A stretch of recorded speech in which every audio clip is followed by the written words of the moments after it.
नमस्कार दोस्तों, ज्ञान गंगा आईएएस एकेडमी के यूट्यूब चैनल में आपका स्वागत है। आपकी तैयारियों की श्रृंखला के लिए आज हम लाए हैं कुछ महत्वपूर्ण प्रश्न। ये सभी विषयों पर आधारित है और ये प्रैक्टिस सेट है, वास्तव में मॉडल जैसा। और ये आपके आने वाले एग्ज़ाम जो हैं, पटवारी, हॉस्टल अधीक्षक, सहायक ग्रेड 3, सभी एग्ज़ामों के लिए बहुत ही इम्पॉर्टेंट ये हो सकते हैं। चलिए इसको जल्दी से देखते हैं। पहला क्वेश्चन है, सामवेद की ऋचाओं के पाठकर्ता को क्या कहा जाता है? ऑप्शन निरुक्त, उद्रात्री, गाहन या खिल। तो याद रखेंगे, इसको कहा जाता है पाठकर्ता को उद्रात्री। सेकेंड ऑप्शन आ जाएगा। सामवेद जो है गेय है और बहुत सारे ज़्यादातर जो इसके मंत्र हैं वो ऋग्वेद से ही लिया गया था, उसको गेय बनाया गया था। नेक्स्ट, विवाह एवं प्रणय गीतों का विवरण किस वेद में मिलता है? ऋग्वेद में, यजुर्वेद में, सामवेद में या अथर्ववेद में? तो ये लौकिक विषय है और लौकिक विषयों का जिक्र हुआ था अथर्ववेद में, याद रखेंगे। नेक्स्ट, नंबर 3, किस सुल्तान ने इब्न बतूता की विद्वता से प्रभावित होकर उसे दिल्ली का काजी नियुक्त किया था? ऑप्शन है अलाउद्दीन खिलजी ने, मोहम्मद बिन तुगलक ने, गयासुद्दीन तुगलक ने या फिरोज शाह तुगलक ने। तो इब्न बतूता को काजी नियुक्त किया था, याद रखेंगे, मोहम्मद बिन तुगलक ने। सेकेंड ऑप्शन आ जाएगा, मोहम्मद बिन तुगलक, जो पागल बादशाह थे। नेक्स्ट, सल्तनत कालीन शासन व्यवस्था को सुमेलित करना है, कौन कौन सा विभाग के कौन कौन प्रमुख थे? दास विभाग, दीवान अर्ज, दान विभाग, दीवान इस्तिहाक, पेंशन विभाग, दीवान बंदगान या सैन्य विभाग, दीवान खैरात। तो वास्तव में क्या क्या किससे किससे संबंधित है वो हमें देखना है, कौन सा विभाग जो है क्या कहलाता था सल्तनत काल में। तो याद रखेंगे, दास विभाग कहलाता था, दीवान बंदगान, तो 3 आ जाएगा पहले। तो फिर दान अर्थात खैरात होता है, खैरात, तो 4 आ जाएगा, 3 4, ठीक है। उसके बाद फिर पेंशन विभाग ऐसा आया है, पेंशन विभाग, तो ये होता है इस्तिहाक, तो दीवान इस्तिहाक आ जाएगा। और सैन्य विभाग दीवान अर्ज आ जाएगा। तो 3 4 2 1 अर्थात ए ऑप्शन आ जाएगा, याद रखेंगे। नेक्स्ट, फोर्ट विलियम कॉलेज की स्थापना किसने की थी? सर जॉन शोर ने, लॉर्ड कॉर्नवालिस ने, लॉर्ड वेलेजली ने या सर जॉर्ज वार्लो ने? तो याद रखेंगे, ये वेलेजली द्वारा किया गया था सिविल सेवकों के प्रशिक्षण के लिए। नेक्स्ट, नंबर 6, वहाबी आंदोलन का दमन किसने किया था? लॉर्ड एल्गिन ने, कैनिंग ने, लॉरेंस ने या मेयो ने? तो ये हुआ था एल्गिन के समय में, एल्गिन याद रखेंगे। नेक्स्ट, रोलेट एक्ट पारित होने के समय भारत का वायसराय कौन था? मिंटो, हार्डिंग, चैम्सफोर्ड या रीडिंग? तो ये हुआ था 1919 में, और उस समय चैम्सफोर्ड जो है, चैम्सफोर्ड, लॉर्ड चैम्सफोर्ड जो है वायसराय थे। उसी के समय फिर चैम्सफोर्ड, मॉन्टेग्यू चैम्सफोर्ड सुधार लाया गया था। नेक्स्ट, कूका आंदोलन का प्रमुख केंद्र कहाँ था? पंजाब, बंगाल, बिहार या असम? तो इसका प्रमुख केंद्र था पंजाब, याद रखेंगे, ए ऑप्शन, कूका आंदोलन। नेक्स्ट देखेंगे, नंबर 9, ट्रस्टीशिप का सिद्धांत किसने दिया था? जवाहरलाल नेहरू ने, महात्मा गांधी ने, बाल गंगाधर तिलक ने या सरदार वल्लभ भाई पटेल ने? तो ये ट्रस्टीशिप का सिद्धांत दिया था महात्मा गांधी ने। सेकेंड ऑप्शन आ जाएगा। नेक्स्ट, महात्मा गांधी जी ने सिर्फ एक बार ही कांग्रेस के अधिवेशन की अध्यक्षता की थी, तो वो कहाँ का अधिवेशन था? काकीनाडा, फैजपुर, सूरत या बेलगांव? तो ये था बेलगांव अधिवेशन, बेलगांव कर्नाटक, 1924 में मात्र एक बार बस जो है गांधी जी कांग्रेस के अध्यक्ष रहे थे 1924 में। नेक्स्ट नंबर 11, सोम प्रकाश समाचार पत्र के संपादक कौन थे? द्वारकानाथ टैगोर, द्वारकानाथ विद्याभूषण, दादा भाई नौरोजी या हरिश्चंद्र मुखर्जी? तो द्वारिकानाथ विद्याभूषण इसके संपादक थे। नेक्स्ट 1882 में गठित हंटर आयोग का संबंध किससे था? कौन से विषय से था? अकाल निवारण से, भूमि संबंधी विवेचना से, टकसाल संबंधी सुझाव से या फिर शिक्षा के विकास से? तो याद रखेंगे शिक्षा से संबंधित था हंटर आयोग। नेक्स्ट नंबर 13, बहमनी वंश के संस्थापक कौन थे? वीर नरसिंह, हसन गंगू, वासुदेव या मूलराज? तो याद रखेंगे इसके संस्थापक थे Hasan Gangu. Hasan Gangu second option, Hasan Gangu. Next, निम्न में से कौन सा एक दर्रा जम्मू कश्मीर में नहीं है? काराकोरम, जेलेपला, बुर्जिल या जोजिला? तो याद रखेंगे ये है जोजिला, सॉरी जेलेपला आ जाएगा, जेलेपला। जेलेपला दर्रा जो है जम्मू कश्मीर में नहीं है।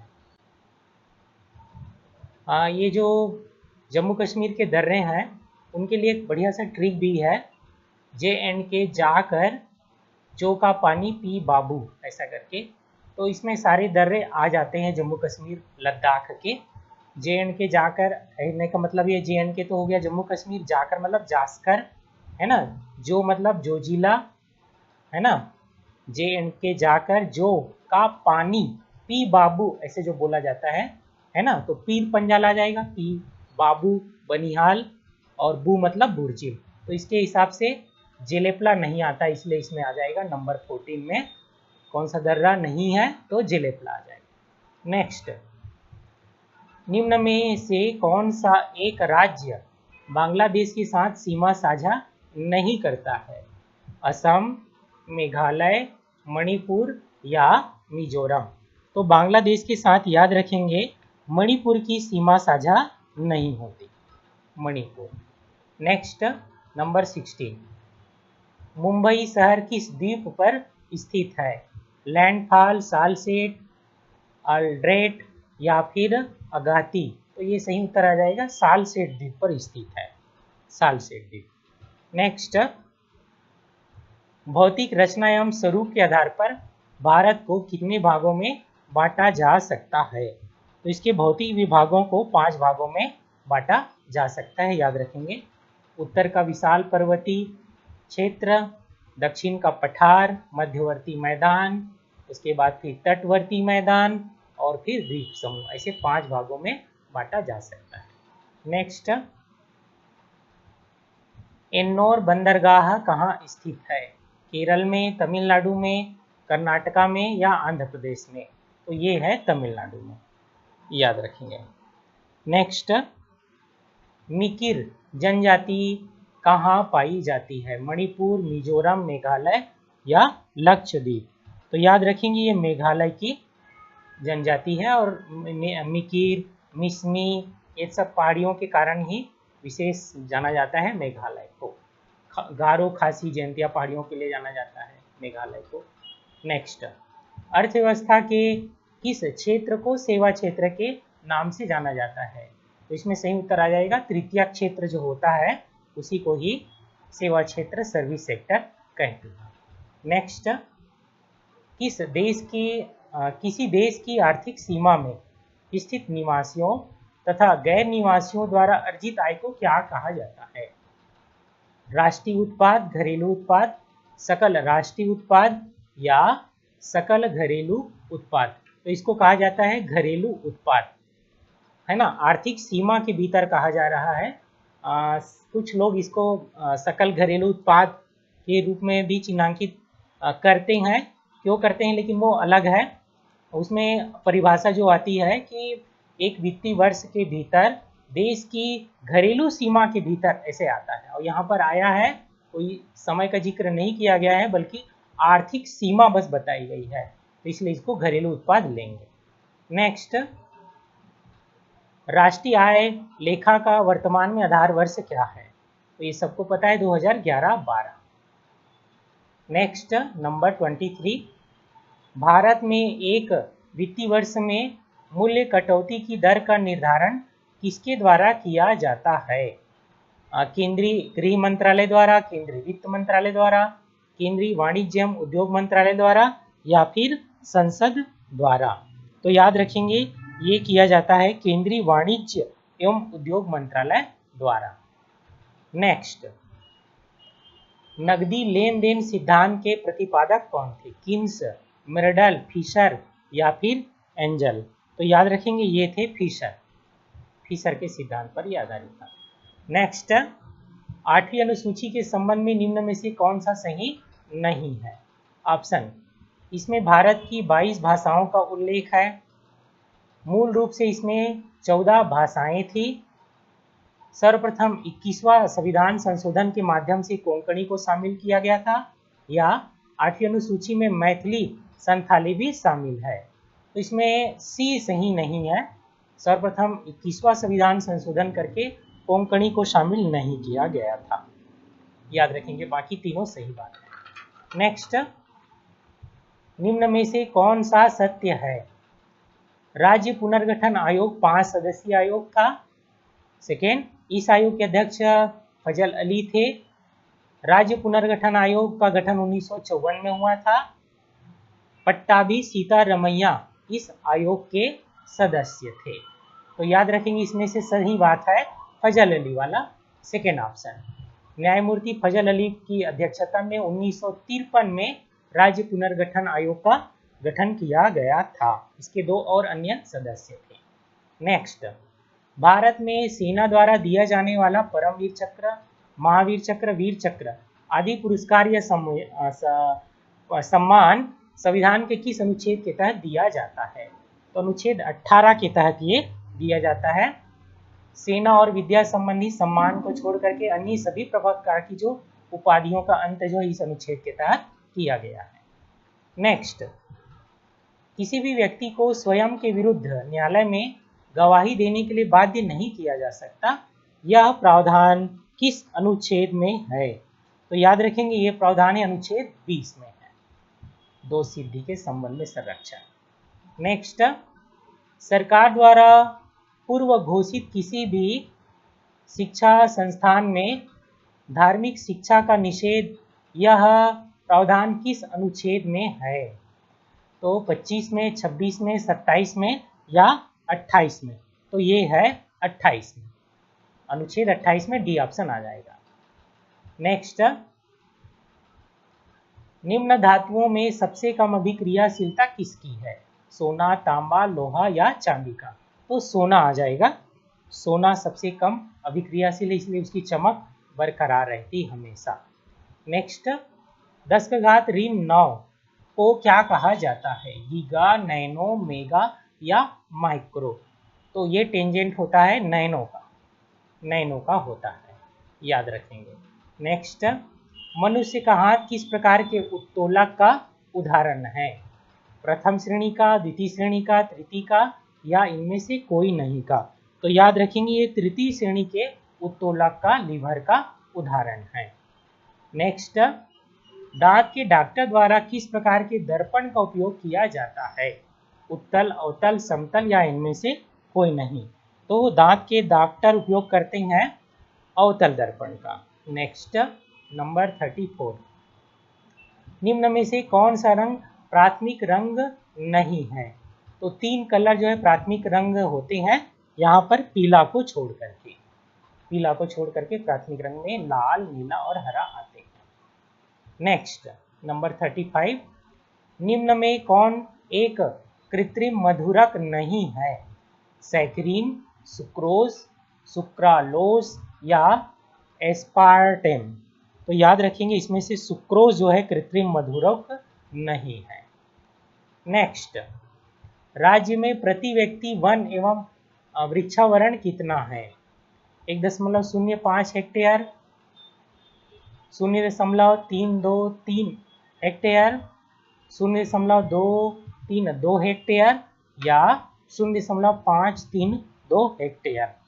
तो याद रखेंगे ये है हमारे यहाँ 0.232, सी ऑप्शन आ जाएगा, हेक्टेयर प्रति, है ना, व्यक्ति में इसको वृक्षावरण को बांटा गया है। नेक्स्ट, निम्न में से कौन सा अभ्यारण्य 1975 में स्थापित नहीं हुआ है? कौन सा 1975 में स्थापित नहीं हुआ है? तो इसमें आ जाएगा बारनवापारा। नेक्स्ट, किस खनिज की रॉयल्टी दर राज्य में सबसे अधिक है? तो ये है लोहे का, याद रखेंगे, लोहे का, आयरन का। नेक्स्ट, छत्तीसगढ़ के खनिज राजस्व में मुख्य खनिज का योगदान कितना है? 96, 95, 98 या 90%? तो याद रखेंगे 96% मुख्य खनिजों का है और गौण खनिजों का 4% योगदान है, तो ए ऑप्शन आ जाएगा। नेक्स्ट, नंबर 40, सूरजपुर के जजावल क्षेत्र में किस खनिज का उत्खनन किया जाता है? बॉक्साइट, कोयला, यूरेनियम या कोरंडम? तो यूरेनियम का इसका पता चला है, इसका उत्खनन किया जाएगा। नेक्स्ट, गोदना जलप्रपात किस जिले में है? तो याद रखेंगे गोदना जलप्रपात है गरियाबंद जिले में। नेक्स्ट, मानम सिल्ली जलाशय का नाम किनके नाम पर रखा गया है? पंडित सुंदरलाल शर्मा, पंडित रविशंकर शुक्ल, बाबू छोटेलाल श्रीवास्तव या नारायण राव मेघावाले? तो बाबू छोटेलाल श्रीवास्तव के नाम पर मानम सिल्ली का नाम रखा गया है और गंगरेल बांध इसी के पास में है, वो पंडित रविशंकर शुक्ल जी के नाम पर है।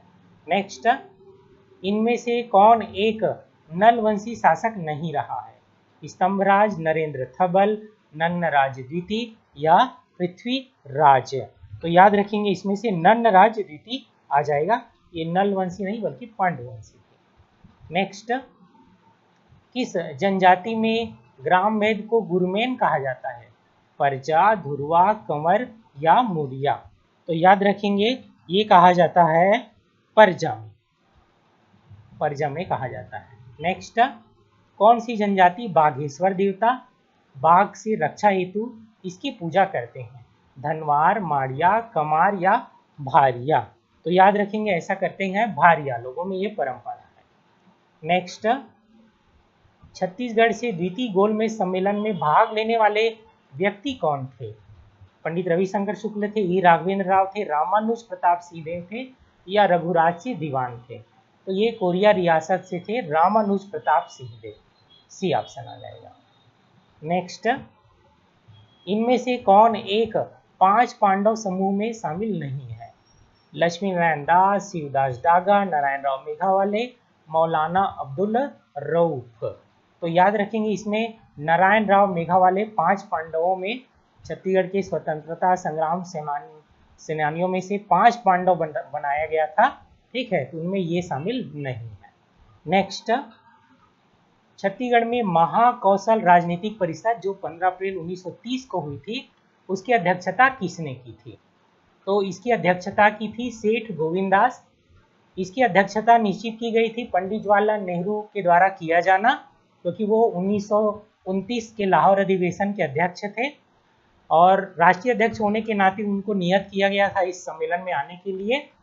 और फिर यहीं से फिर छत्तीसगढ़ में नमक कानून तोड़ने के लिए आंदोलन शुरू होता, लेकिन नेहरू जी को इबादतगंज के छियुकी स्टेशन में गिरफ्तार कर लिया गया, इस कारण से वो पहुंच नहीं पाए और उनके स्थानापन्न पर सेठ गोविंदा जो यहाँ के प्रांतीय अध्यक्ष थे, उन्होंने जो है अध्यक्षता की। नेक्स्ट, 1930 में धमतरी में सत्याग्रह आश्रम किस नेता के आवास पर स्थापित किया गया था? तो याद रखेंगे जिनका मकान भाई धमतरी में होगा उन्हीं के आवास पर किया गया, तो नथु जी जगताप, धमतरी में उनका निवास था, वहाँ जो है ये स्थापित किया गया था, याद रखेंगे। नेक्स्ट, रायपुर वानर सेना का गठन किस दौरान हुआ था?